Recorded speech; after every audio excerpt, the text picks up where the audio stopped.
Kasih karunia dan damai sejahtera dari Allah Bapa dan dari anaknya Tuhan Yesus Kristus kiranya menyertaimu. Amin. Sahabat rohani, firman Tuhan renungan bagi kita hari ini tertulis dalam 1 Yohanes 4 ayat 18. Demikian firman Tuhan, saya bacakan. Di dalam kasih tidak ada ketakutan.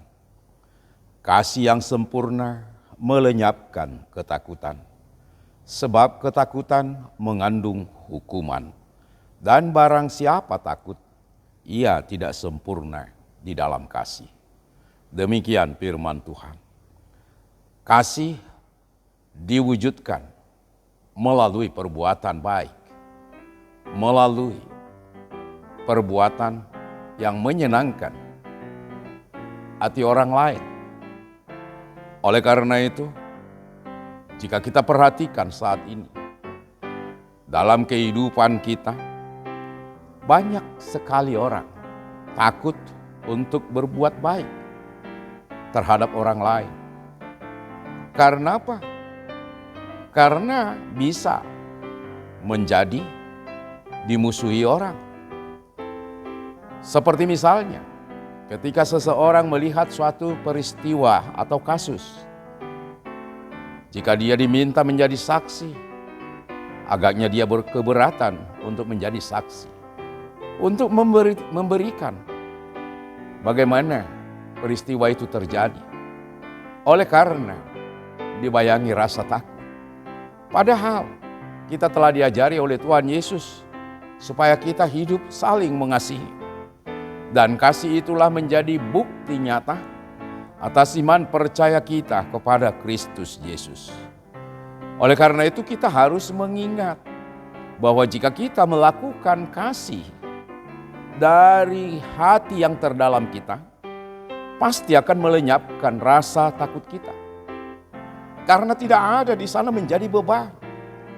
Justru kalau kita melakukan kebaikan terhadap orang lain, adalah menumpukan bara kepada orang tersebut.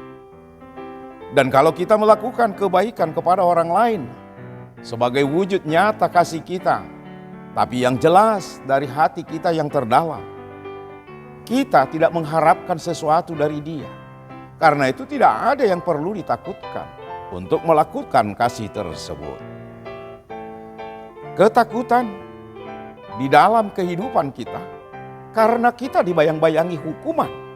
Karena kita takut dengan hukuman itu, maka kita juga takut untuk melakukan kasih yang sebenarnya. Oleh sebab itulah kita mau diminta agar benar-benar melakukan kasih itu dengan dari hati kita yang terdalam.